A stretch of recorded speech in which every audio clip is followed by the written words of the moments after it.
Over the past few years, more and more games media outlets closed down. But why? Video games are more popular than ever.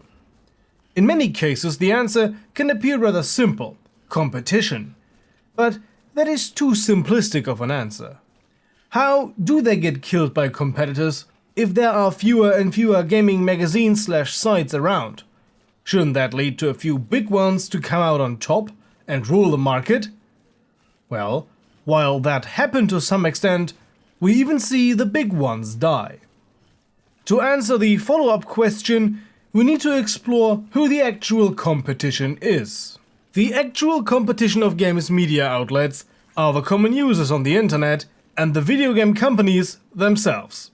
This may sound surprising at first, but once you take a deeper look at it, it becomes very clear and obvious why. You see, most magazines are relics from a time when PC games came exclusively on discs. Downloading a patch was cumbersome, let alone downloading an entire game. Even simple communications was slow and clunky compared to today's standards. Just compare old internet relay chats to Discord. So in a time when a lot of PC gamers didn't even have internet connections, where do you get your information from about new releases, mods and cancelled games? Printed magazines, of course. And also word of mouth and TV shows, though the latter ones were the odd one out.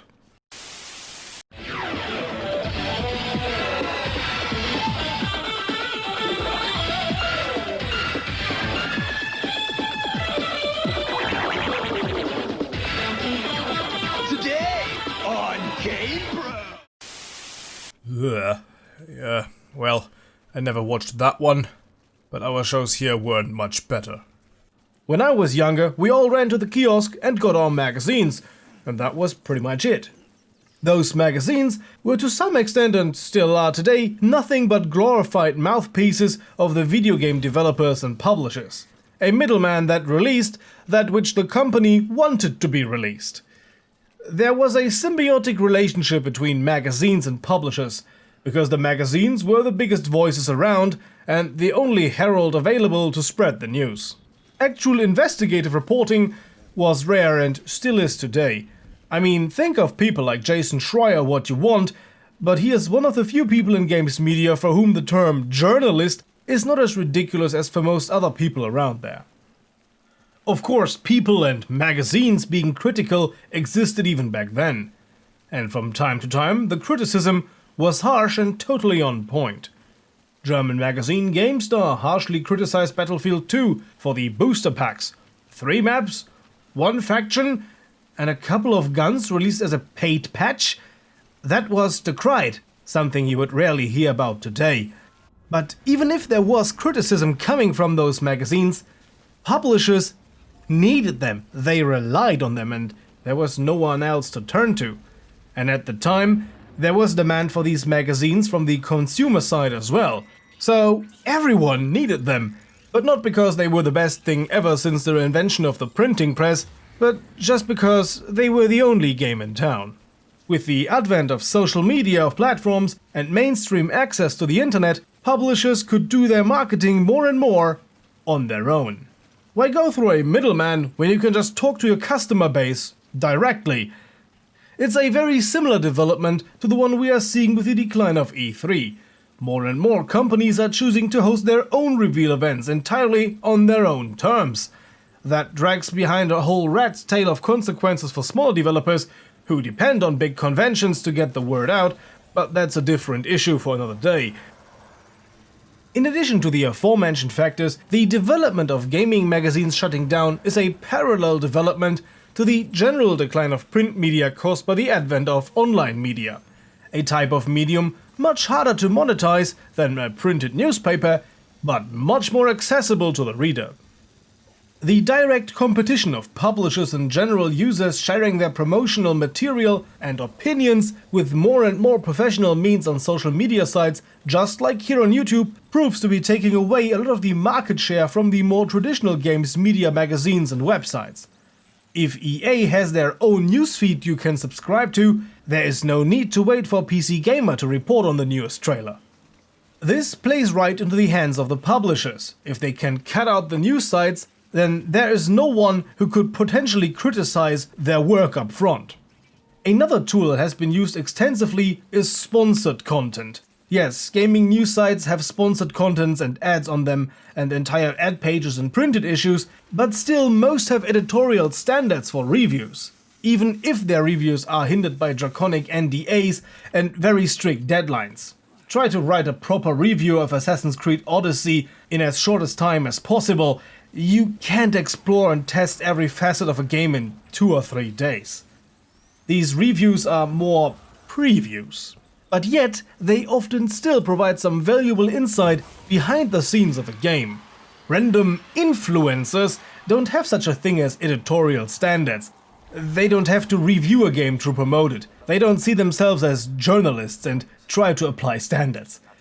Why would you go through the hassle of giving review copies to a magazine if you must fear they would not blindly praise your product? Why do that if you can just pay a couple of influencers to stream your game non-stop for a couple of weeks? Ninja was reportedly paid $1 million to play Apex Legends. $1 million well spent on EA's part, because that marketing campaign worked well. That's effective marketing, entirely under your control. Because the influencer puppets are no wild card. They are dancing to your tune. They won't go ahead and give detailed criticism like an actual journalist might do. Unless you're IGN, then you would swallow everyone's D. Oh yeah, IGN, that's a whole nother can to crack open one day. All the stolen reviews and stuff. Nice. Ever wondered why some gaming magazines always have the news first?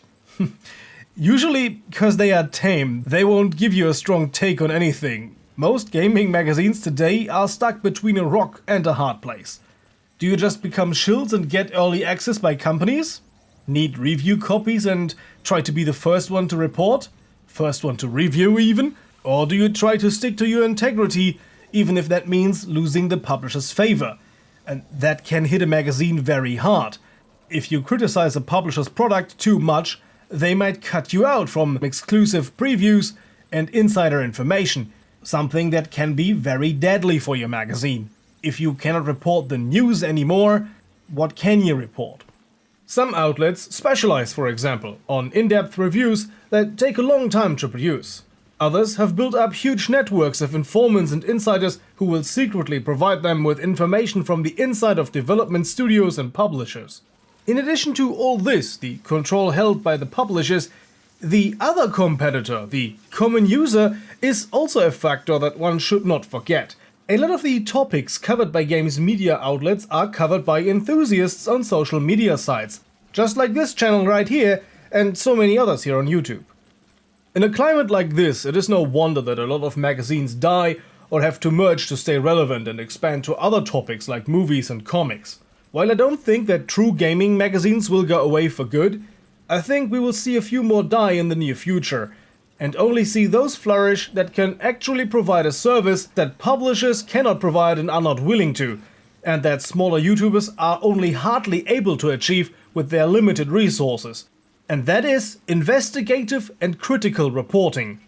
Because I think that this is the most important part. That is the true games journalism and actual journalistic endeavor. Investigative and critical reporting. For all the rest, well, we have influencers and the publisher's newsfeed. In the end, I would like to ask about your opinions. This is a broad and complicated topic, so I am looking forward to hearing your contributions to the discussion. I myself am, of course, just as everyone, a little biased on this topic. I personally do enjoy reading a good old printed magazine once in a while. When I am on a long train ride, I usually get a magazine alongside to the usual reading material.